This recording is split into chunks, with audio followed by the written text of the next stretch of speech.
Okay, so this time we focus on the legal and policy framework of e-governance.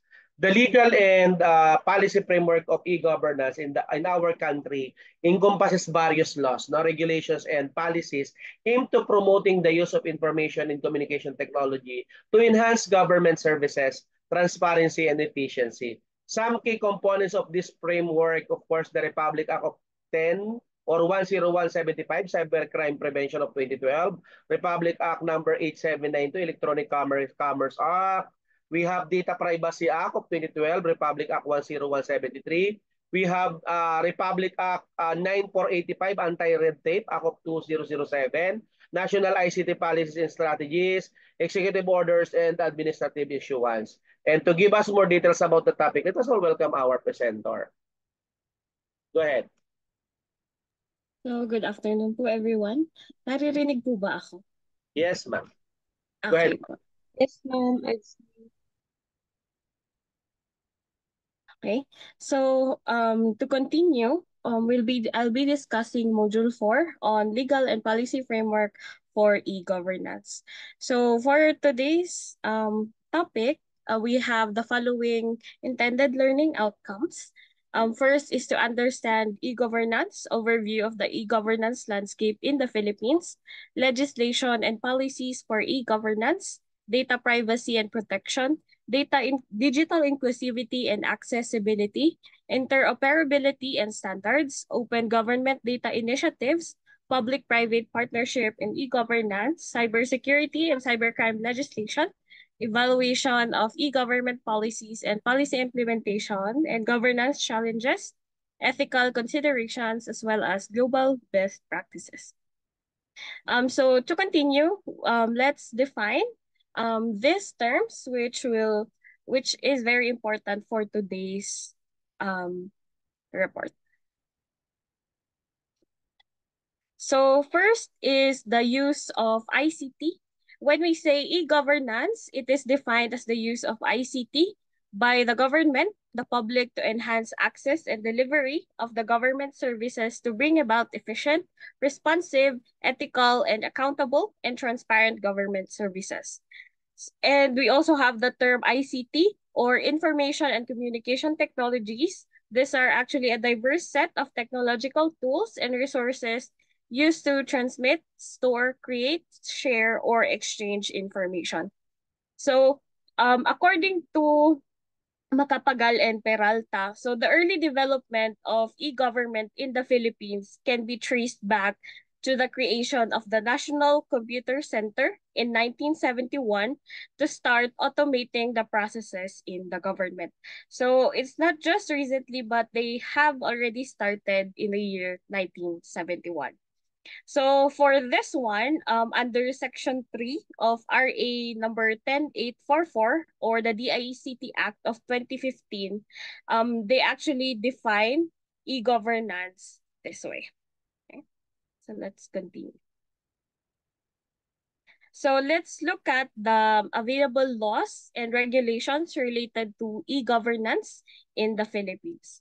So in the Philippines, there is still the absence of a specific law safeguarding internet usage rights.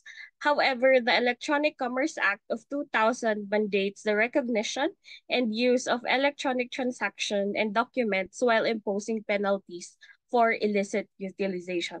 So on the other hand, our country also lacked legislative frameworks and citizens charters, which hinders the regulation of digital service delivery, openness of e-service architecture, responsiveness, accountability, and redress procedures in government services.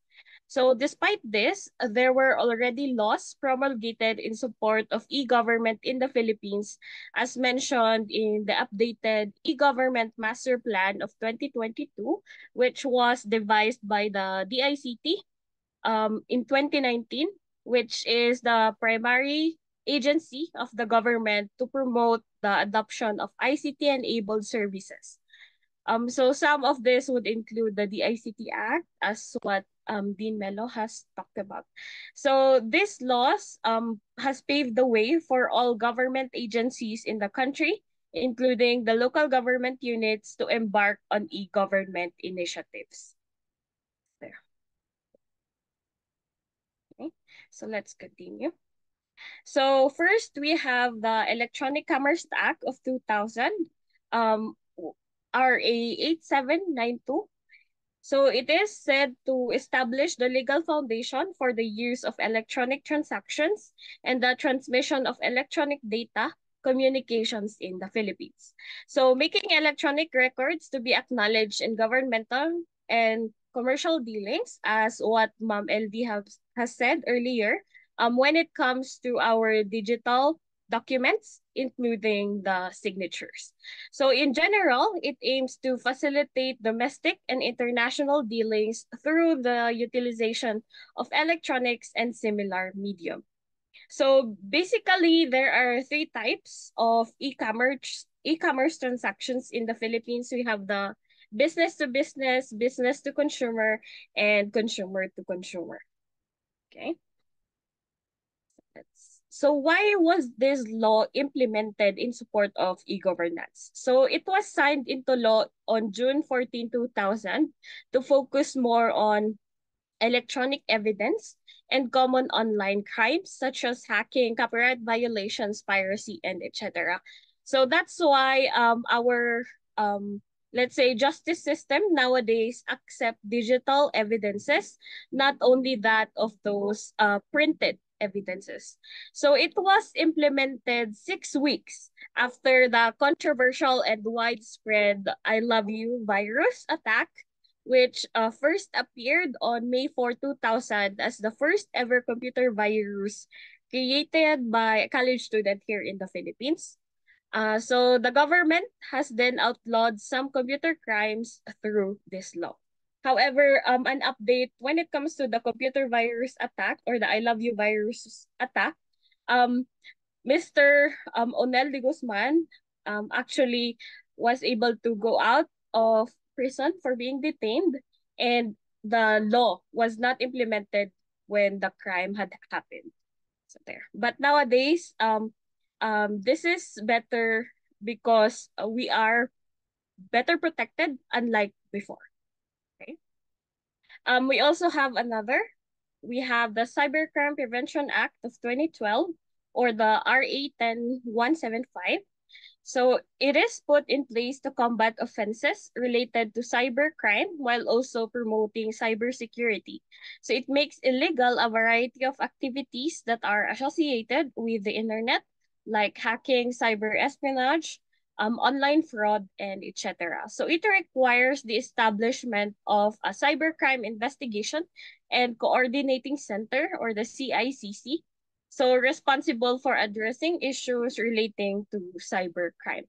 So other kinds of crime covered under this law is the cyber squatting, or the use of a domain or a similar domain that may confuse users to use and click on that while their data are being hacked or stolen. So we also have cybersex, child pornography, identity theft, illegal access to data, and libel. So the government agencies tasked to enforce the said law are NBI, and we also have PNP, which are the primary implementers of the provisions of the act, while the Department of Justice is responsible for assisting in investigations or proceedings concerning criminal offenses to computer systems or data. So under this law, it actually named or identified various offenses, which is computer-related offenses, which includes computer forgery, computer-related fraud, computer-related identity theft, and another is content-related offenses, which includes cybersex, child pornography, unsolicited commercial communication, and other offenses which adds aiding or abetting in commission of cybercrime. And second is attempt in the commission of cybercrime. So even the accessory people, or the ones who would support, can still be punished against this law. So why was then Cybercrime Prevention Act of 2012 implemented in the Philippines? So it says there that in the modern digital age, the rise of cyber activities also brought about new forms of crimes. So necessitating the creation of laws to address these challenges. Yes, this is actually true because nowadays more and more people are getting scammed through online. Unlike before when it's more of like physical. So there. So according to the Internet World Stats or Statistics, an international website which monitors global internet usage. So the number of internet users in the Philippines as of June 30, 2012 is 2,405,518,376, which is 34.3% of the world's population. And the growth of users from 2000 to 2012 is 56.64% in 2012. So this therefore shows that arguably the internet is steadily gaining a stature of power at a rate. Knowing that the Filipinos as well are said to be heavy users of social media. And according to DOJ as well, 87% of Filipinos internet users have been victims of cyber crimes. Okay. And also this one. So from 2003 to 2012, the Anti-Transnational Crime Division of the Criminal Investigation and Detection Group or CIDG of the PNP looked into 2,778 referred cases of computer crimes from government agencies and private individuals nationwide. Okay, so those are actually big numbers of cyber crimes that had happened in such a short span of time. Okay, so third, we have the Data Privacy Act of 2012 or RA 10173. So the primary piece of legislation in the Philippines that lays out the groundwork for the protection of individuals' private information. So while ensuring free flow of information to promote innovation and growth. So this governs the gathering, processing, recording, organization, storing, updating, or modification, retrieval, consultation, use, consolidation, blocking, erasure, or destruction of personal data. So for this one, the National Privacy Commission or NPC was established to be in charge of ensuring that the contents of the law are followed and enforcing compliance with data privacy regulations. So under this law, NPC or the National Privacy Commission is also tagged as the country's privacy watchdog. There. So for this one, the processing of personal data shall be allowed subject to adherence to the principles of the Data Privacy Act. So this includes now transparency, legitimate purpose, and proportionality. So when we say transparency, the data subject must be of nature, risk, purpose, or extent of the processing of his personal data. Okay. I forgot the word aware. So the data subject must be aware of the nature. So any information or communication related therewith must be easy to access and understand by using clear and plain language. So when you look at the data privacy also when you log in or when you use applications, it would be kind of sketchy if the words used are very deep or the jargons are not basic or easy to understand because according to the Data Privacy Act, the statements must be easy to be understood using now plain language. And then we have second is the legitimate purpose. Processing of information must be compatible with declared and specified purpose. So it must not be contrary to law, morals, or public policy. Okay, so it must only serve its purpose, but not to be used on other extent. Okay. And we also have proportionality. Processing of information shall be adequate, relevant, suitable, necessary, and not excessive, in relation to the declared and specified purposes. So personal data shall be processed only if the purpose of the processing could not reasonably be fulfilled by other means. Okay. So for this law also, we do not only have those principles, but the data subject or us who owns those information would have the right. Okay. So first of our rights is right to be informed, right to access. Okay, meaning we can still see what we have input on those forms. For example, we have the right to object, wherein um, if they are to process your informations for something else, then you have the right to say no. Like, I don't consent for my personal informations to be used in such an act or activity. And we also have the right to ensure erasure or blocking, meaning if you would want to um, remove all of your data in the government agencies as such, you can actually have the right to request for erasure or blocking. Okay, and then we also have the right to rectify, meaning to correct informations. So this one can also be used, for example, in the Philippine Statistics Authority, wherein there would be corrections. You can have it rectified. And the right to data portability. Okay, so when we say data portability, the data subjects under certain conditions have the right to obtain a copy of their personal data in a structured, commonly used, and machine-readable format. So, for example, a user can request a download of their photo albums and other personal data. So, like for example, in PRC or the Philippine Regulation Commission, if you have your license, you can actually download the e-copy or the digital copy from your Laris account, similar with those under LTO when you would have your driver's license. Okay, so that is data portability, meaning you can request a copy of your personal data or documents.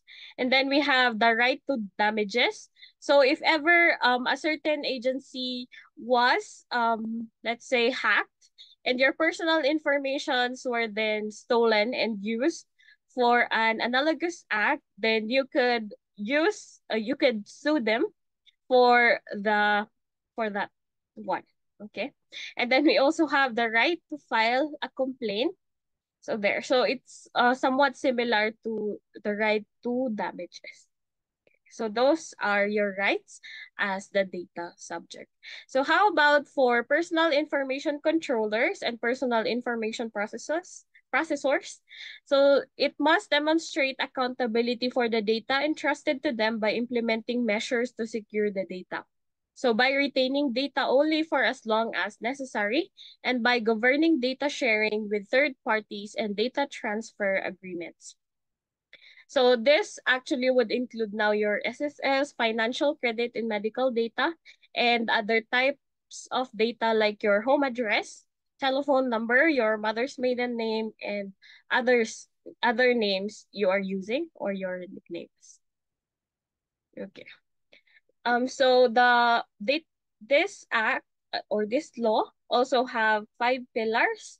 So we have the pillar wherein they must appoint a data protection officer. So like in the hospital where I'm working at, which is a government hospital, there is actually a data protection officer, which is under the IT or the MIS department and the um, medical records department. So what they do is they're the ones who would approve the data that can only be shared to um, to all the employees as well as to the requesting persons. So they would conduct a privacy impact assessment looking at ways on how they would combat now hacking. Like for example, in the hospital, one of the measure that they have is when a new device is connected to the local area network, and it's kind of suspicious, the system will actually stop to make sure that um the device is not there to hack the system. Okay. So when you have a new device, it needs to be encrypted in the hospital's MIS. Okay. So they also have a privacy management program and codify into privacy manual. So a management program that they have is that when there are new employees, they are also undergoing orientations regarding the Data Privacy Act in the hospital in consonance with the Data Privacy Act of the national government. And then they also implement data privacy and protection measures. Like, for example, the doctors would conduct their researches. So not all informations can be given to them, especially their full name. So what they do is that they will just be given initials using their first name, middle name, and their last name. Okay. And then for this one, exercise breach reporting procedures. So when it comes to this ones, it would be escalated from the hospital and would be escalated to CIDG, and CIDG, I mean DICT.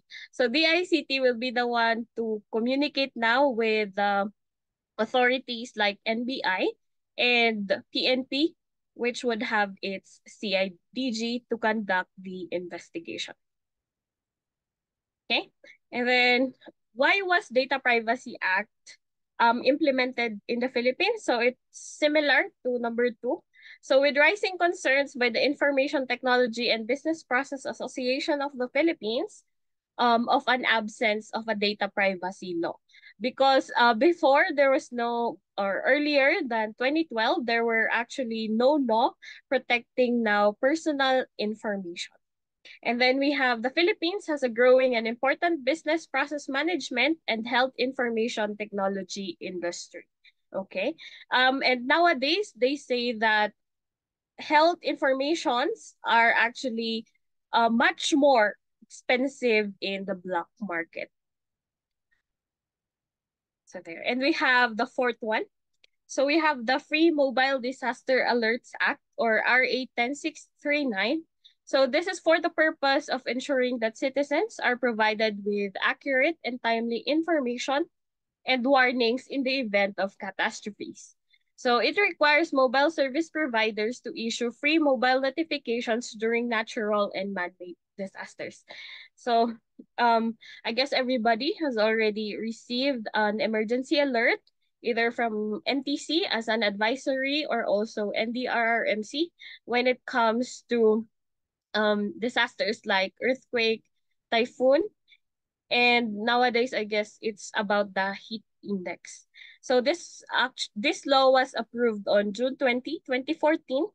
So the state or the country aims to protect its citizens during natural or man-made disasters and calamities. So the alerts will be provided at no cost to the consumers and will be included as part of the service provider's auxiliary services. So the alerts may be in forms of SMS, MMS, or email as needed and appropriate.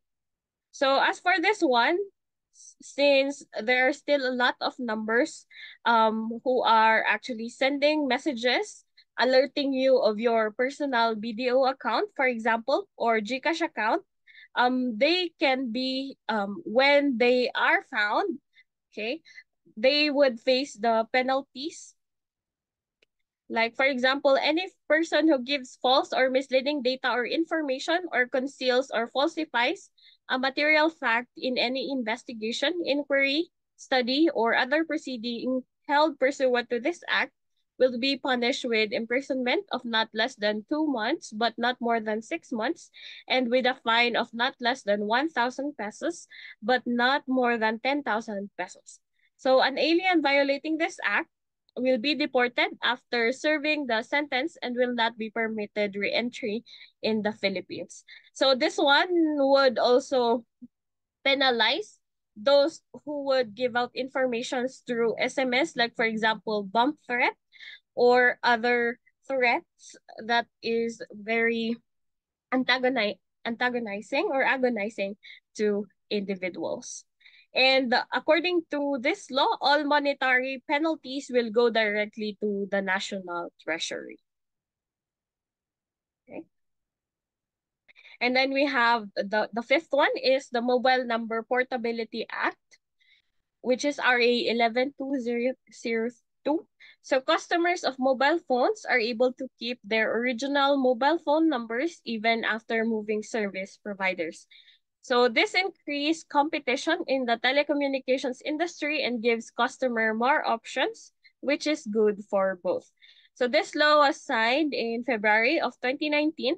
So it instructs all mobile service providers to provide a nationwide mobile number portability system to promote consumer welfare as it fosters the freedom to choose and respond to quality, price, and other relevant considerations without the consumer having to change their mobile numbers. So this is actually helpful to protect e-governance in the Philippines as well, because sometimes the need to post new posters or contact numbers, especially on the emergency area, would actually be not good if it continues to be changed time by time. Okay, so there. And then we also have sixth would be the Ease of Doing Business and Efficient Government Service Delivery Act of 2018 or R8 11032. So this attempts to increase the ease with which business can be conducted in the Philippines and to streamline the process of the government. So it also was implemented to cut down on bureaucratic red tape or the palakasan system, which was also discussed to us earlier by Sir Roland. So this was implemented mainly to promote online business registration as well. And it mandates the development of the central business portal and the implementation of the Philippine Business Data Bank. Okay, so there. So it talks about the online processing of licenses, especially business license, and is amending for the purpose of RA 9485 or otherwise known as the Anti-Red Tape Act of 2007. So there.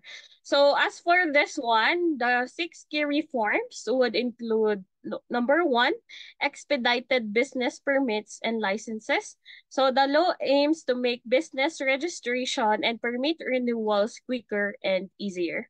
So this is through digital means or also the one-stop shop. And then we also have the deadlines for government transactions. So all government agencies must complete transactions within the following. So there are actually three types. We have the simple transaction, complex transaction, and the we also have the other one, which is more complex. So the simple transactions can be done in 3 business days. Complex would be 7, and the more complex one would be 20 business days. So normally when it comes to just documents that are already available just for printing and authenticating, it would only take simple transactions. However, like in the hospitals, when it comes to procedures, and those one could take 7 business days or 20 business days, especially also when it comes to DOJ or our regional trial courts would have your complex transactions. And then we have number 3, online registration for business. So the DICT will create an online central business portal where all the business permits, licensing, authorization, and etc. can be completed. So here in Baguio City, it is already started. However, it's still in the local level. And I guess when the DICT is done or has formalized their online systems or national online systems, so that will be the time where the city would upload those informations. And fourth is the anti-corruption policy, so the zero contact policy between business applicants and government employees. That's why nowadays it's more transparent and also more equitable for every citizen, no matter your position in the society is. And then we have the creation of a citizens charter by the national government agencies and local government units. So the citizens charter would give a picture on the processes or what needs to be done first and then next up until you're able to finish and claim the documents that you are requesting for. And the last key reform is accountability. So administrative and criminal liability to officials and employment acting improperly, as well as violations are included. Okay, so there. And then the ARTA or the Anti-Red Tape Act is responsible for enforcing the Ease of Doing Business Act in the Philippines. And then we have sixth would be the Philippine Innovation Act or RA 11293, which encourages innovation as well as the application of new technology in a variety of contexts, including the provision of government services. So it promotes initiatives related to research and development, the transfer of technology, as well as the establishment of innovation incubators. So in the Philippines, successful implementation of e-governance initiatives relies on established laws and regulations, providing a legal framework and guidelines. So there. So this one could be under your DOST, DTI, CHED, DepEd, and TESDA. Like for example, if there are researches or innovations as well as inventions, then once it is registered under DOST, then it would already have information like who were the proponent and that making a copy of it without just making a copy of it would actually give you now plagiarism. Okay. Okay. And then we also have privacy and data protection considerations in the Philippines. So in e-governance, prioritizing privacy and data protection is essential. So this involves safeguarding citizens' privacy rights and ensuring responsible handling of their personally identifiable information. So key considerations include acquiring, processing, and storing data in a secure and responsible manner. Okay, so let's look at it. So these are some of the critical privacy and data protection considerations. First is the data minimization, meaning the least quantity of personal information required to accomplish a goal should be the sole kind of information that is collected and stored by government entities. That's why you can see that some forms would have the term optional. So that means that those data, even without them, you can still process your documents. And we also have consent and notice. So citizens have a right to know how their personal data is being collected, used, and processed, and this information must be disclosed. But then the consent and notice would sometimes just be left out and would not be unread, would be unread. However, people would already sign or affix their signature.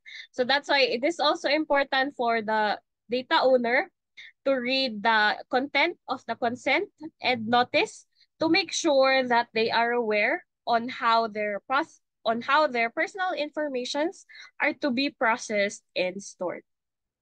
And then we also have the data security, which it says their implementation of a stringent security measure is required in order to safeguard personal data from being accessed, disclosed, altered, or destroyed by unauthorized parties.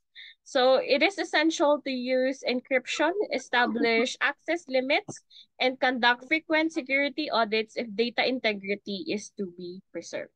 And then we also have data retention and disposal. So data containing personally identifiable information should not be kept for any longer than is required. Like for example, for our outgoing and incoming communications, we only have 5 years to keep them. And then for the disposal, you need to have it be disposed by a certain unit in your department because they or your agency because they would actually have their own protocol. For some, they would archive important documents, and for some, it would be shred, okay, and disposed properly. And then we also have transparency and accountability. So a lack of transparency on the part of government entities regarding their data practice policies and the goals for which data is being utilized is unacceptable. So they should be held accountable for adhering to the principles of data protection and ensuring compliance with all applicable laws and regulations. Okay, that's why the documents, especially the confidential ones, should not be left in the open. However, it must be stored properly to make sure that the data are protected and that those people who would underestimate this law would be accountable for their actions. Okay. And then we also have access and correction. So the right to access one's own personal information kept by a government agency and the ability to request correction in the event that the information is wrong or out of date should be guaranteed to all citizens. Okay.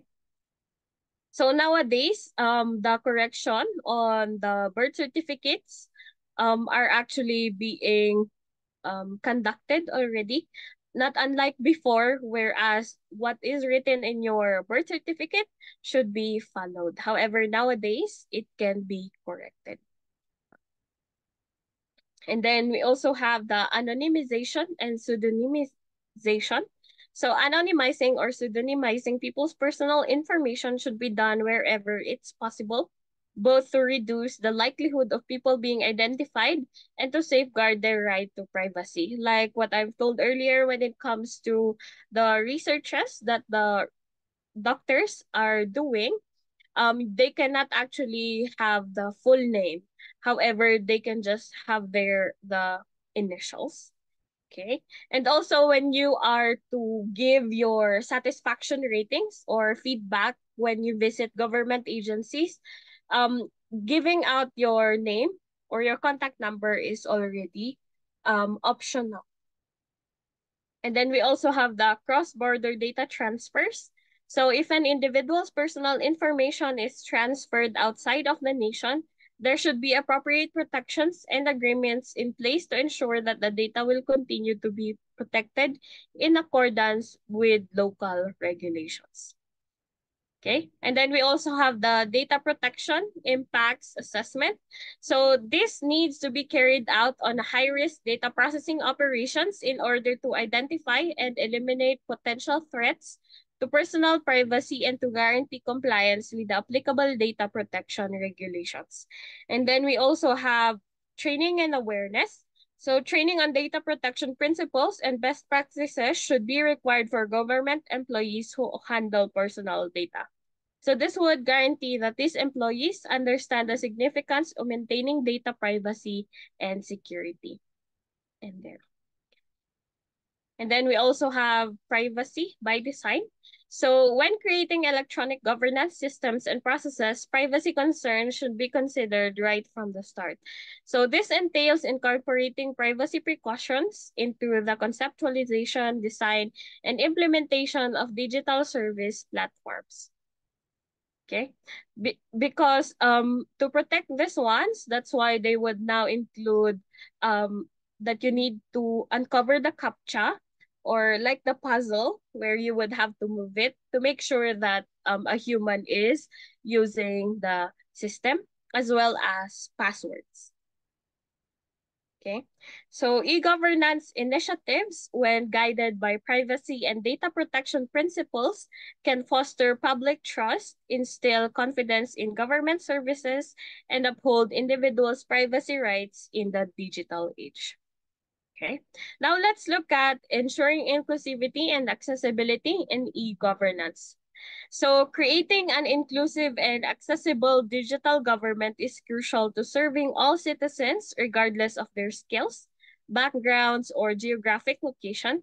So this can be achieved by ensuring that e-governance initiatives are inclusive and accessible to everyone. Okay? Because as we have said earlier, it is the goal of e-governance to have now social equity and that it can be accessed by everyone. Okay? So we have there digital literacy and training. So citizens, particularly those living in underserved regions, can be equipped with the skills necessary to and make good use of e-governance access platforms if they get training in digital literacy. So digital skills can be improved and users' confidence in their ability to use digital services can be boosted by participation in workshops, online lessons, and user-friendly guidelines. This one can happen especially on LGUs or the local government units, mainly or specifically the barangays. Whereas if there are new technology or a new platform, they can still always ask for assistance from the barangay officials. And then for some other agencies, they would go up until the barangay to have now your information education campaign. And then we also have the multi-platform accessibility. So the platform used for e-governance should be built to function consistently across a variety of devices, such as desktop computers, laptops, tablets, and smartphones. So users will be able to access services regardless of the device they are using if the website was designed to be responsive. Okay. But unlike before, when you have to access a certain website, the normal Android phone before is not able to process those ones. That's why it's good now that um applications or websites are already multi-platform accessible. And then we have next one. We have web accessibility standards. So making sure that the website and applications used for e-governance comply with the web accessibility standards ensures that those with impairments will be able to use them. So some of examples of the techniques that fall under the category of accessible design include the provision of alternative text for images, keyboard navigation, and legible fonts. Okay. And then we also have the multilingual support. So by catering to the various linguistic communities found throughout the nation and making services and information available in a number of different tongues, the government may ensure that the language barriers do not prevent individuals from using the resources available to them. So that's why for the Google website as well, you can actually change the language from English to Filipino. Okay. And then we also have offline access, so ensuring that e-governance platforms are compatible with assistive technology like screen readers and speech recognition software. One may take it possible for persons have impairments to communicate with these platforms in an efficient manner. So even though even though services are already online, people can still go to the agency or to the unit for them to be assisted as well and to have online access in their offline site. Okay. And then we also have assistive technology. So ensuring that e-governance platforms are compatible with assistive technology like screen readers and speech recognition software. Oh, I guess. And communicate with these platforms in an efficient manner. But I guess this one is incorrect. I'm sorry.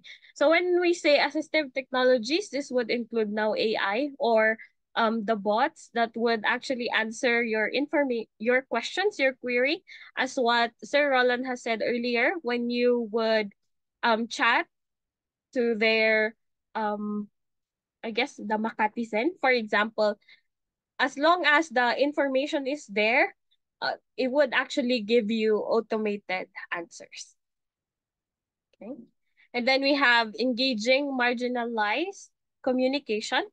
So reaching out to underrepresented communities such as indigenous populations or people with disabilities and incorporating them in e-governance efforts is a proactive way to guarantee that their unique needs and concerns are met. So other examples of marginalized communities includes persons with racial or ethnic minorities.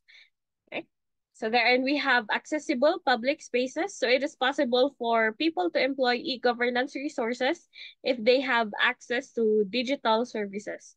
So in public locations such as community centers or public libraries. So these residents do not have personal devices or internet access at Okay, and we also have feedback mechanisms. So citizens are able to report accessibility concerns and make solutions if feedback methods are established and made available to them. So continuous improvement and accessibility can be helped along by monitoring and responding to comments on a regular basis. Okay, and we also know that feedbacks are actually good to make sure that improvements can be done. And then we also have compliance with laws and guidelines. So the commitment to providing equitable service is strengthened by ensuring compliance with national laws and norms pertaining to accessibility and inclusivity, such as the Magna Carta for disabled persons in the Philippines. Okay, and then that's all for my report. We have the conclusion. So the legal framework governing e-governance in the Philippines ensures legality, security, and efficiency. So it also established guidelines for electronic transactions and protect citizens' private information. So privacy and data protection considerations, along with inclusivity and accessibility efforts, are crucial for a trustworthy and inclusive e-governance ecosystem. So implementing these principles ensures that all citizens can engage fully in public service and policy making, fostering a digitally inclusive society. Okay, so that's all. Thank you for listening.